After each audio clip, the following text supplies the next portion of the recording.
Picture a man in a flannel shirt, parked on the side of a road, reading a newspaper on a lawnmower. No phone, no computer, no television in his home. The legs of his bed had rotted through the floor, and he never bothered to fix them. Neighbors waved at him as they drove past and thought to themselves, "That man has nothing." They were wrong, dead wrong. And the moment they found out the truth, their entire understanding of who he was and what a life could look like was shattered in ways they were not prepared for. That is where this story begins. Not with a will being read in a courtroom, not with lawyers in sharp suits. It begins with a quiet man who kept a secret so enormous, so carefully contained, that even the people who loved him most had absolutely no idea who they were really dealing with. And when the secret finally came out, it did not just change one life. It destroyed a marriage, exposed a betrayal that had been building for years right beneath the surface, and forced a woman to ask herself the most painful question she had ever faced. Did the two people she trusted most in the world plan this from the very beginning? Before we go any further, we want to hear from you.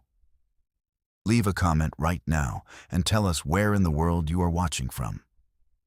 We would love to know, and the comment section on this one is already filling up with people who cannot believe what they are about to hear. And if you have not already subscribed, please do it now. Hit that button. Because the story you are about to watch is one of the most quietly devastating things we have ever covered. And we have more coming that you are going to want to be here for. She thought she knew her father. She thought she knew her husband. She thought she knew her best friend. She was wrong about all three. And by the time she fully understood that, she had already lost everything she thought her life was built on. Or so it seemed. Because here is the thing about people who are raised by quiet, careful, deeply intentional fathers. They tend to be far more prepared for devastation than anyone gives them credit for. Stay with us, because nothing in this story is what it looks like on the surface. Not the modest house, not the worn-out shoes, not the ordinary car, and absolutely not the man who drove it. There are three questions at the center of this story, and we are going to answer all of them before this documentary is over. And the first question is this: why would a man spend decades accumulating extraordinary wealth and tell absolutely no one, not even his own daughter, that any of it existed? The second question is this: did her husband know about the money before he filed for divorce? And if so, who told him? And the third question, which is perhaps the most unsettling of all: what was inside the sealed letter that her father left behind?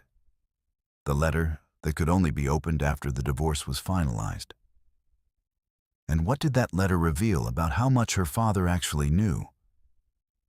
These are not rhetorical questions. We are going to answer every single one.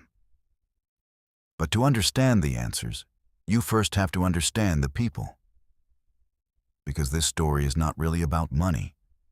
It is about trust. It is about the version of yourself that the people closest to you are actually seeing when you are not paying attention. And it is about what happens when a plan that was built in secret over 30 years finally meets the moment it was designed for. To tell this story properly, we have to go back. Not just to the beginning of the marriage, but further than that. We have to go back to a pattern that, according to investigators and financial historians, has repeated itself in America more times than most people realize. There is a documented phenomenon in this country: quiet, modest men and women who spend their entire lives living below their means, investing carefully, compounding silently, and never once letting the world see what is accumulating behind the curtain. These are not criminals. These are not eccentrics. And these are people who, for reasons that are often deeply personal, made a decision early in life that wealth was something to be protected from the world, not displayed to it. The most documented case in modern American history belongs to a man named Ronald Read. Ronald Read was born in 1921 in Dummerston, Vermont. He grew up in a farmhouse so modest that he walked and hitchhiked 4 miles to high school every single day. He was the first person in his family to ever graduate from high school. He served in World War II across North Africa, Italy, and the Pacific. He came home in 1945 and went to work at a gas station. He worked there for 25 years. Then he took a part-time job as a janitor at a J.C. Penney store and worked there for another 17 years. He drove a second-hand Toyota Yaris. He wore flannel shirts held together at the collar by safety pins because he did not want to spend money on a new one. His attorney, Lori Rowell, recalled that on his last visit to her office, he parked so far away from the building that he would not have to pay a parking meter. Ronald Read died in June 2014 at the age of 92.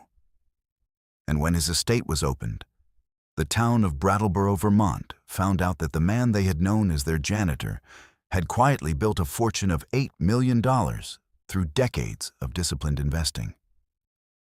He left $6 million of it to the local hospital and library.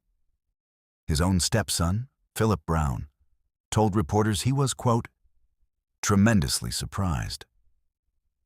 He had absolutely no idea, not even a suspicion.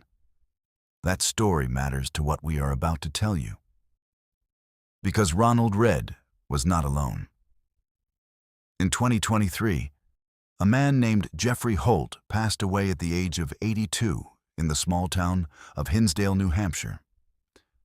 For years, residents had seen Jeffrey riding around town on a bright orange lawnmower because he had given up driving a car. He lived in a mobile home at the park where he worked as a groundskeeper. The home had almost no furniture. There was no television, no computer. The legs of the bed had rotted through the floor. He wore threadbare clothes and did odd jobs for neighbors. According to his best friend Edwin Smith, who went by the nickname Smokey, Jeffrey seemed to have exactly what he wanted. But he did not want much.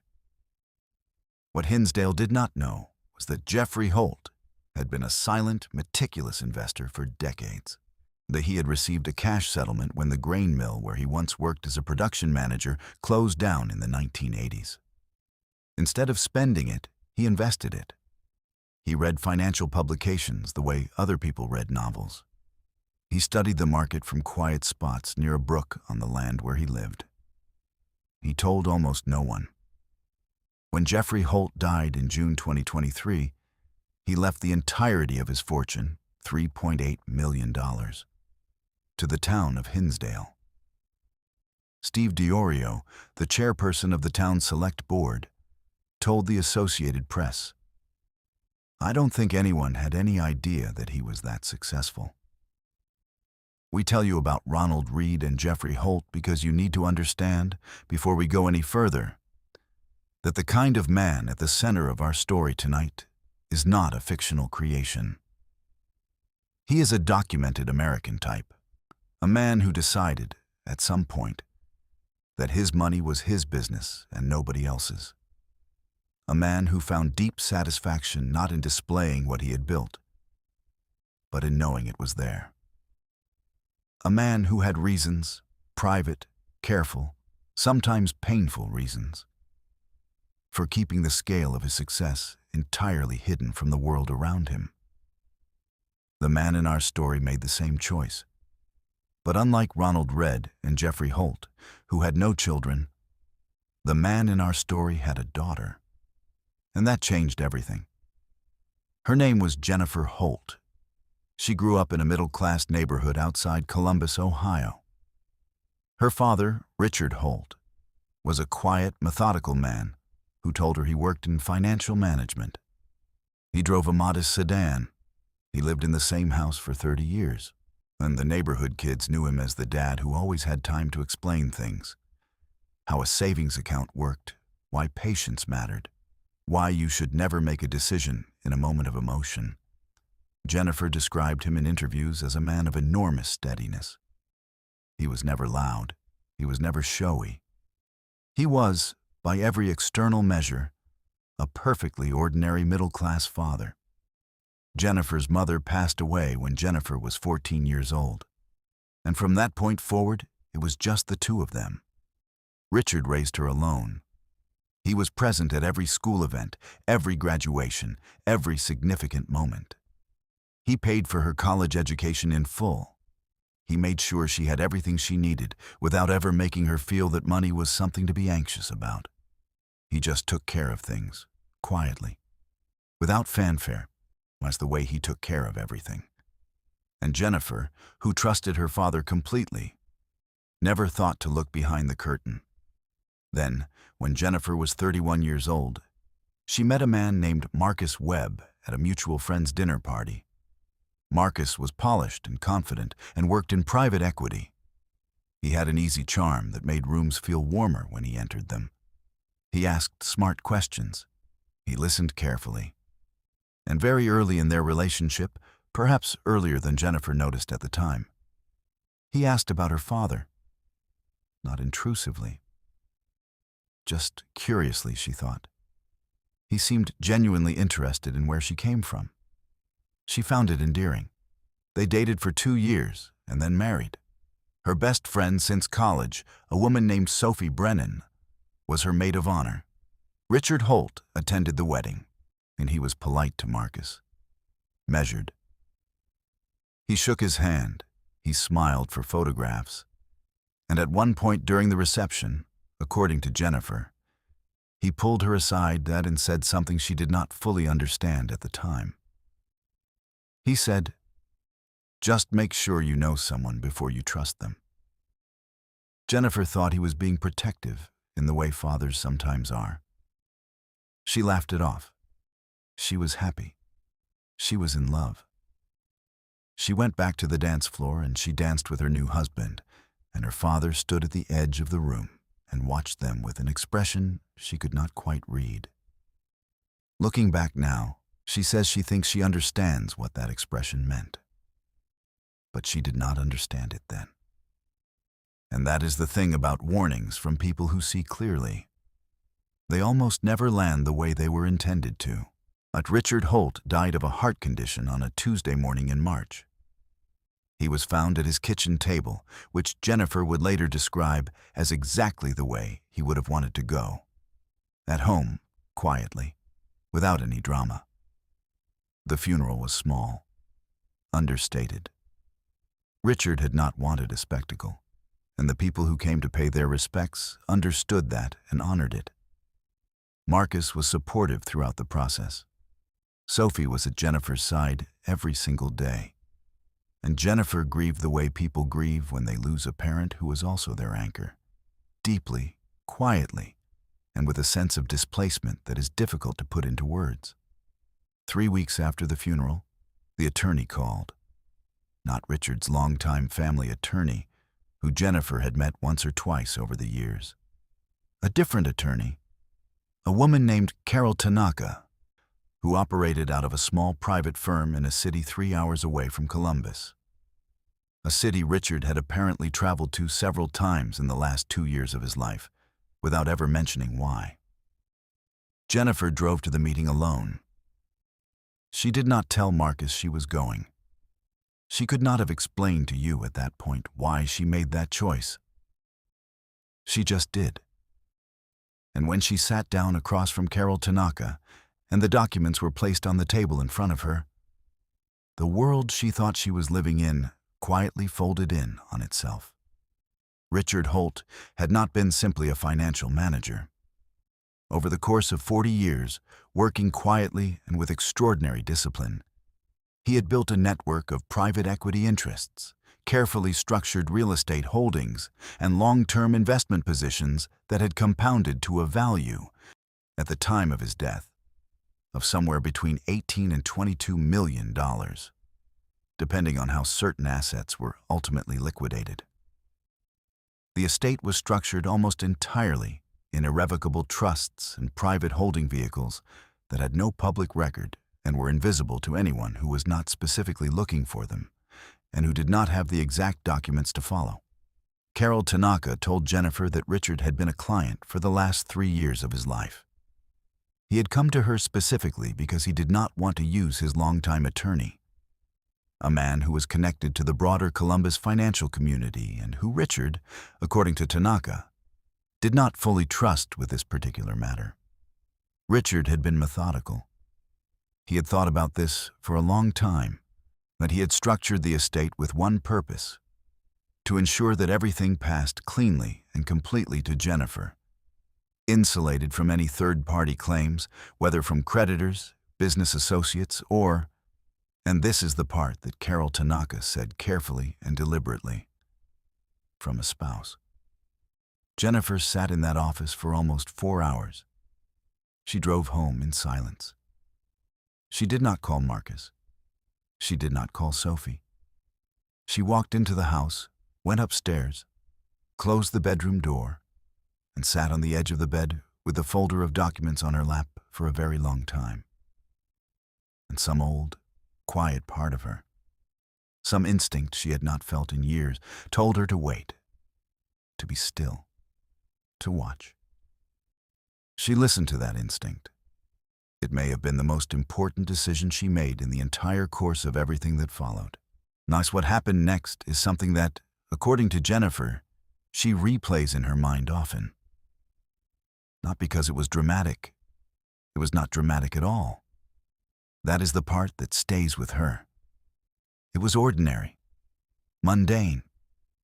It was the kind of shift in behavior that, in isolation, you would explain away without a second thought. But Jennifer was watching now, carefully. And what she saw was this: within 2 weeks of the estate being filed in probate. A filing that was not public, but that would have been accessible to anyone with a specific reason to look for it. Marcus changed, not dramatically, not in a way that anyone else would have noticed. But Jennifer noticed. He began working later. He started asking questions about Richard's finances with a specificity that went slightly beyond natural curiosity. He asked whether the estate was complicated, and he asked whether there were likely to be tax issues. He asked once whether Richard had ever talked to her about his investments. And Jennifer, sitting across the dinner table from the man she had been married to for 6 years, said, "Not really. He was pretty private about that." And she watched his face when she said it. And she noticed that something behind his eyes moved in a way she had seen before, but never understood until that moment. She still did not confront him. She was waiting for something, though she could not have told you exactly what. And then, one evening in June, almost 3 months after Richard's death, Marcus sat down across from her at the kitchen table, and in the calm, measured tone that Jennifer would later tell friends was the strangest part of the whole thing, he told her he wanted a divorce. He said they had grown apart. He said it was not working. He said he thought it would be better for both of them to move on. He had already retained an attorney. The papers were prepared. He wanted to move quickly. Jennifer did not cry. She did not raise her voice. She looked at him for a long moment, and then she said she needed some time to think. And she excused herself from the table, and she went upstairs, and she called Sophie. Sophie did not answer. She texted. Sophie replied 3 minutes later, "I can't talk right now." 3 words, and in those 3 words, according to Jennifer, she understood everything. She did not sleep that night. She lay in the dark with the ceiling above her, and she thought about every single interaction she had watched between Marcus and Sophie over 6 years of marriage, the looks she had not registered, the texts that had been replied to just slightly too fast, the moments where a sentence had started and then redirected, the way Marcus always seemed to know things about Sophie's life that Jennifer had not told him. She cataloged all of it in the dark, And by the time the sun came up, she was not crying. She was resolved. And she was thinking about her father, and about the locked study in the house she had grown up in, and about the fact that Carol Tanaka had mentioned, very quietly, almost in passing, that among the documents Richard had left for her was the key to that study and instructions about when to use it. About 6 weeks after Marcus filed for divorce, a mutual friend named Dana reached out to Jennifer with information she had been sitting on and felt Jennifer deserved to know. Dana told her that she had seen Marcus and Sophie together. Not at a work event, not in a group of friends, but alone, at a restaurant across town, more than once. She described the body language. She described the way they interacted, and she said she had been seeing it for months. Jennifer thanked her. She put down the phone. And then she did something that, in retrospect, she believes was the moment everything shifted. She called Carol Tanaka, and she asked about the key. The study in Richard Holt's house in Columbus had been locked for as long as Jennifer could remember. She had asked about it as a child, and Richard had said simply, "Work files." She had never pushed. She had never broken in, never picked the lock, never looked through the keyhole. It had simply been a room that was his, the way some rooms belong to a parent, and quietly and without explanation. When she unlocked it for the first time with the key Carol Tanaka provided, she stood in the doorway for a long moment before stepping inside. It smelled like him, like old paper and something slightly floral, which she could not explain until she noticed a dried bunch of lavender hanging from one of the shelves. The same dried lavender her mother used to grow in the garden. He had kept it all those years. She had not known that. She stood there for a while before she began to look around. The room was meticulously organized. Filing systems that were labeled in his handwriting, hard drives that were sealed in plastic sleeves with dates written on the outside in permanent marker, bookshelves stacked with financial publications going back decades, and on the desk, a single framed photograph of Jennifer at around 8 years old, running through a sprinkler in the backyard of the house where she grew up. She sat down in his chair at his desk, and she let herself feel the full weight of where she was for a moment. Then she began to read. What Jennifer found in that room over the following weeks, working through the files methodically with Carol Tanaka and a financial forensics professional that Tanaka brought in, painted a picture that was staggering in its scope and its precision. Richard Holt had begun investing in his late 20s with a modest inheritance from his own father, a sum that was unremarkable in isolation, but that he had treated with absolute discipline. He had never drawn on the principal. He had diversified with extraordinary care over decades. He had structured his holdings in layers specifically designed to remain invisible to any surface-level inquiry. He had kept parallel books, a set that reflected the ordinary financial life of a middle-class accountant, and a set that reflected the actual truth of what he had built. He had maintained this separation for over 30 years.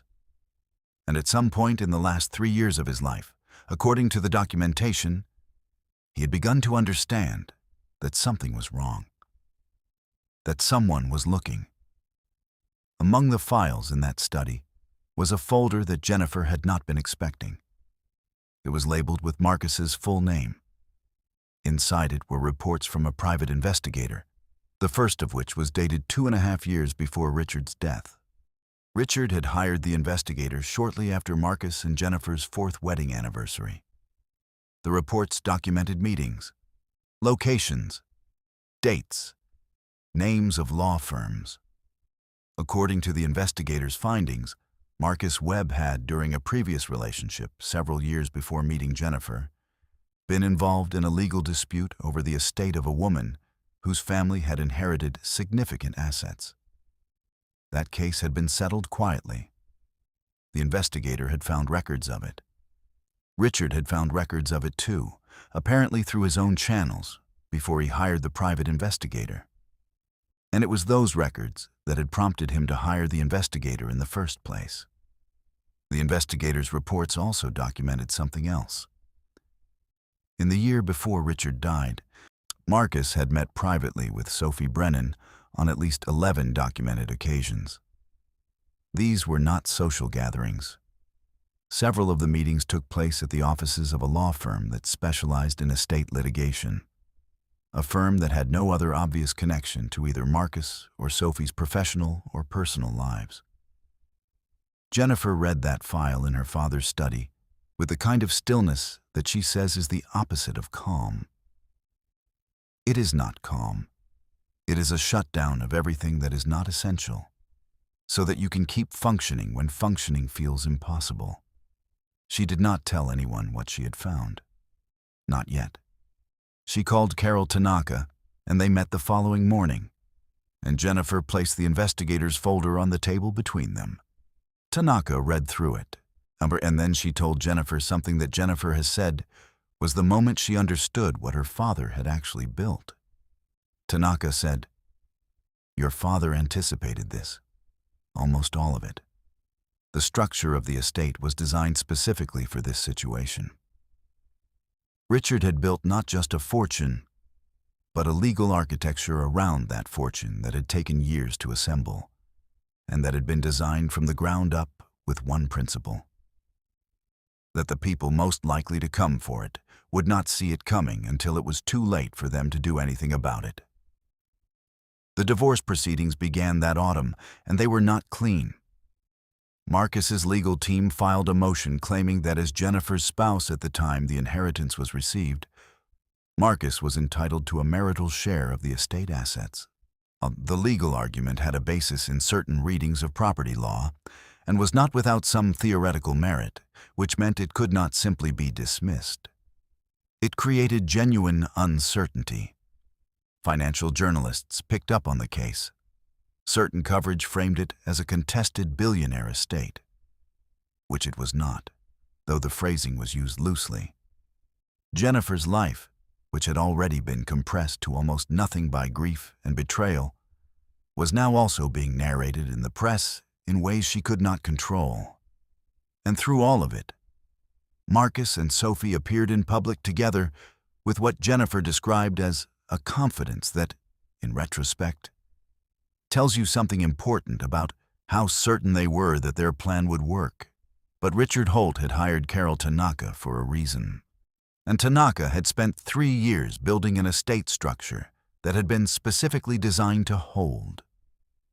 She argued, with meticulous documentation, that every asset in the estate predated the marriage by decades, had been held in irrevocable trusts established under specific jurisdictional frameworks, and had never at any point constituted marital property under any applicable legal standard. She brought in expert witnesses. She introduced Richard's financial records going back to the 1980s. She submitted the private investigator's reports as evidence of the context in which Richard had made his estate planning decisions. It was not a short process. It was not easy. There were weeks where the outcome felt genuinely uncertain. Jennifer, who had moved into a smaller apartment and was living through all of this alone, said that the hardest part was not the legal proceedings themselves. It was sitting across a courtroom from 2 people she had loved, and watching them look at her with expressions that, she said, were not guilt. They were calculation. They were still, even now, looking for an angle. The court ruled in Jennifer's favor on all counts. Every challenge Marcus's legal team had mounted was rejected. The estate was found to be entirely insulated from marital property claims under every applicable legal framework. Marcus received nothing from Richard Holt's estate. The divorce settlement addressed the marital assets they had accumulated together during the marriage, which were modest, as Marcus had spent aggressively and invested poorly, which the financial records made clear. And Jennifer walked out of the courthouse on a cold November morning with Carol Tanaka beside her, and did not speak for several blocks. Then she stopped on the sidewalk and looked at the sky for a long moment and said, according to Tanaka, "He knew, didn't he?"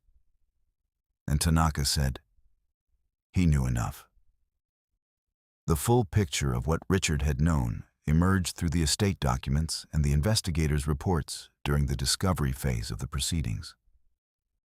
According to investigators, Richard had first grown suspicious of Marcus, not because of anything dramatic, but because of something small.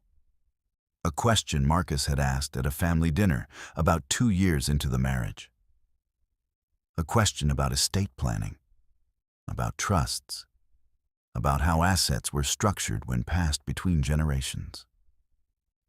It was a natural enough question in isolation, but Richard Holt had spent 40 years around money and around the people who pursued it, and something in the specificity of that question registered with him. He had done his own research first. He had found the records of Marcus's previous estate dispute through financial industry contacts he had quietly cultivated over decades. And then he had hired the private investigator to watch. He had watched for 2.5 years. He had documented everything he found. And then he had gone to Carol Tanaka and spent the last years of his life building a legal structure that would, in his words, as recorded in the estate documents, ensure that the people who built this fortune for Jennifer will be the ones who determine its future. Not the people who discovered it. The estate documents also introduced something into evidence that had not previously been disclosed. A codicil that Richard had added in the final months of his life. In this codicil, Richard had set aside a specific fund for Marcus and Sophie. Not as punishment, not as generosity, as an exit. The fund was available to them on one condition: that they formally withdrew from all estate proceedings, signed a comprehensive release of any future claims, and acknowledged in writing that the estate had been settled fairly. In other words, Richard had built them a door, a dignified way to leave without a fight. According to Carol Tanaka, both Marcus and Sophie were made aware of this codicil through their attorneys before the case went to trial. They declined to accept the offer. They chose to fight, and they lost everything. When Jennifer learned about the codicil, she was sitting in her father's study with the estate documents spread across his desk. She read it twice. And then she did something that surprised even Carol Tanaka, who had come to know Jennifer fairly well by that point. She laughed, not cruelly, not with relief. She laughed the way you laugh when something is so exactly what a person would do that it goes beyond prediction into something that feels almost like presence. She said, "That is so completely him." She sat in his chair, in his study, surrounded by the life he had built in silence. And she laughed, and then she cried, and then she sat quietly for a long time with the lavender above her head and the photograph of herself as a child on the desk in front of her. Among the last items in the estate documents was the sealed letter. Richard had specified that it was to be given to Jennifer only after the divorce was finalized, not before. He had not wanted her to read it while the proceedings were still active. He had not wanted it to be introduced as evidence, used as leverage, or interpreted by anyone other than Jennifer in the privacy of her own thoughts. She opened it on the evening of the day the divorce was finalized, sitting alone at the kitchen table of her apartment with a cup of tea going cold beside her. The letter was 4 pages long, handwritten in Richard's precise, slightly cramped handwriting. Jennifer has shared portions of its content publicly in the years since, and according to her own account, the letter told her what she had suspected and what she had hoped and what she had feared, all at once. Richard wrote that he had watched her with Marcus from the beginning and had known, earlier than he would have liked, that something was not right.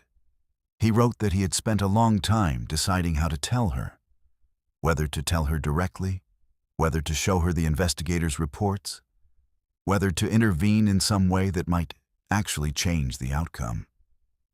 He had decided not to. Not because he did not trust her judgment, he wrote, but because he did trust it. He believed that if he gave her the tools and the protection and the space, she would find her own way to the truth. He believed she was more capable than she had ever been given room to be. He told her he was sorry for the years of silence. He told her that the money was never the point. He told her the point was always that she would be standing exactly where she was standing on the day she read this letter. Free, solvent, clear, and ready to build something that was entirely her own. The letter ended with a single line that Jennifer has quoted in every interview she has given since. "I built all of it for the same reason I raised you, because I could see who you were going to be long before you could." Marcus Webb and Sophie Brennan married in a small ceremony the following spring. There was no announcement, no celebration that drew public attention. They moved into an apartment in a suburb of Columbus that was, by any measure, ordinary.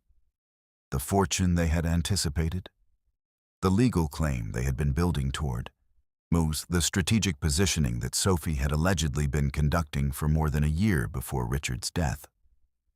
The careful groundwork that investigators believe had been laid across the course of multiple private meetings at an estate litigation law firm.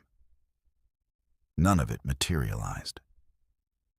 The door Richard had offered them, the one they had chosen not to walk through, was closed permanently by the time the trial ended. What remained for them was each other, and the ordinary life that implied. Reports from people who knew them in the years that followed described a relationship that seemed to carry, beneath the surface, a particular kind of weight. The kind that accumulates when two people have staked a great deal on a plan that did not work and never fully address what that means about the people they were when they made it. Jennifer spent the year after the trial in relative quiet. She sublet her apartment. She traveled.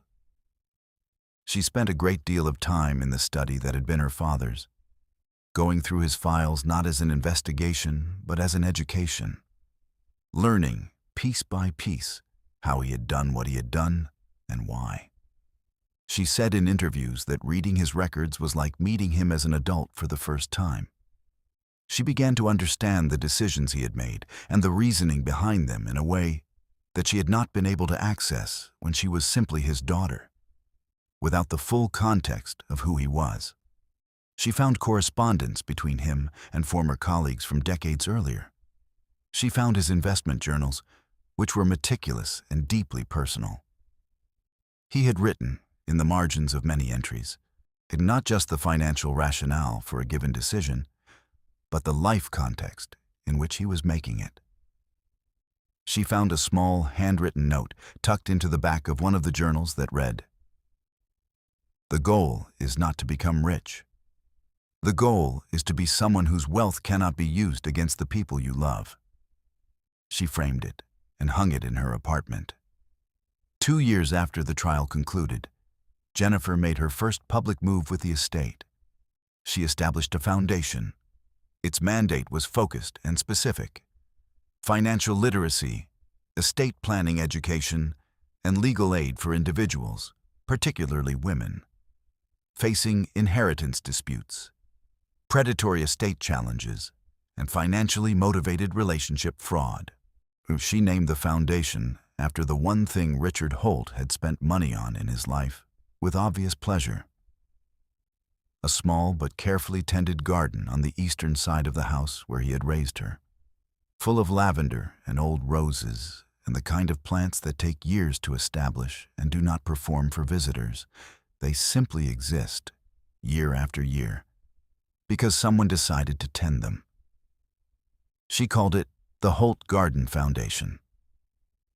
Its first grants went to 3 women in Ohio, Kentucky, and Michigan who were facing legal challenges to inheritances from family members who had died without the kind of careful legal protections Richard had built. According to Jennifer, the work the foundation does is in many ways a continuation of what her father spent his life doing. Quietly, methodically, building something that would protect the people who needed it most. There is one final piece of this story that Jennifer disclosed in a long-form interview more than 3 years after the events described here. And it is the piece that, according to the people who have followed this case, changes the moral shape of everything that came before it.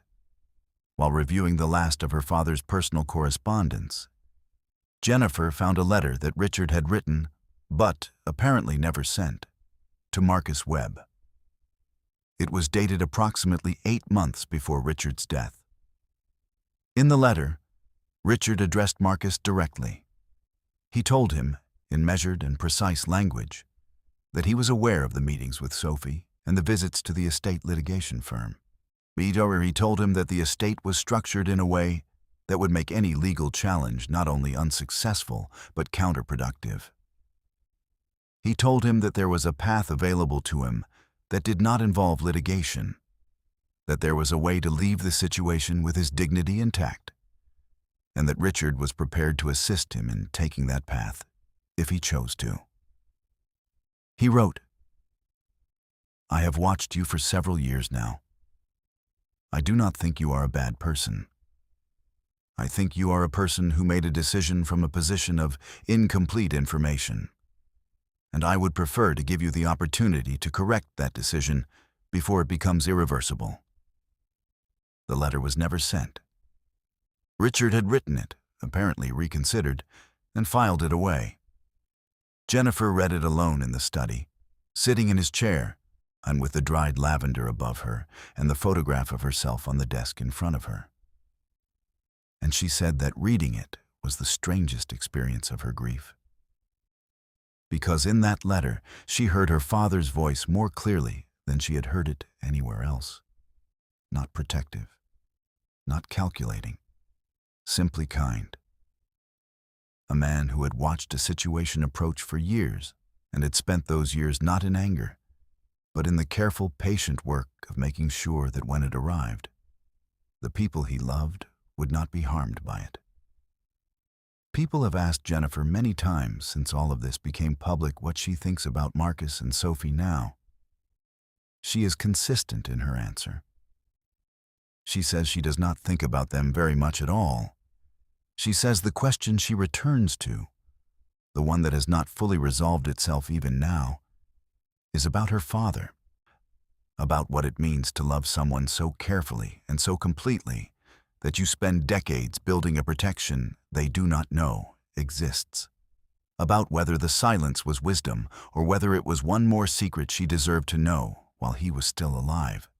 She says she has landed most of the time in a place of understanding. But she acknowledges that understanding and peace are not always the same thing, and that there are still mornings when she wakes up and wishes she had been able to ask him, just once, why he never told her the truth while he was there to tell it. And that on those mornings, she goes to the garden, the real one, behind her father's house, which she has kept exactly as he left it. And she tends the plants, and she is quiet, and she thinks about what he built and why.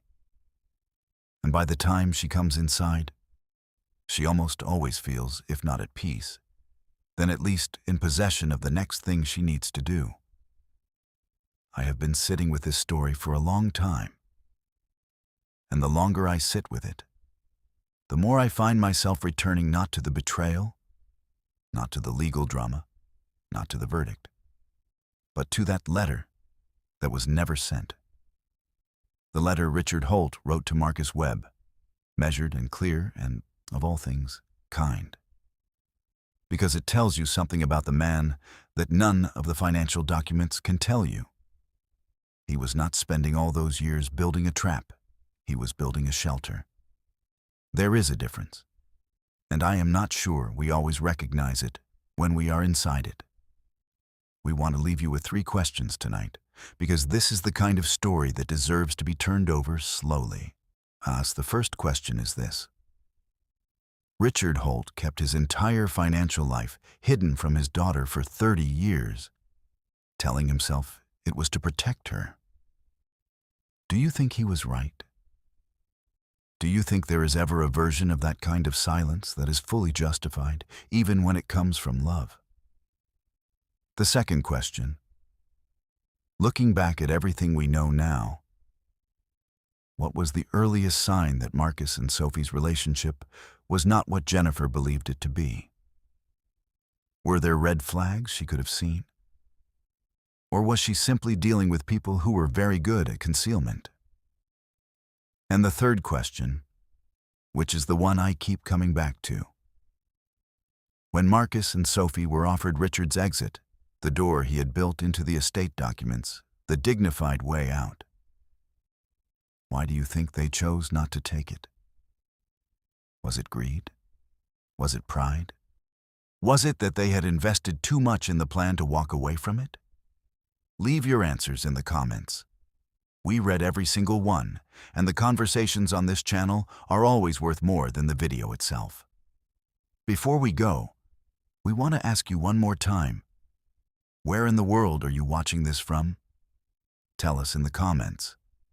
And if this story stayed with you, if it made you think about the people in your own life and what you know and do not know about them, then hit the subscribe button.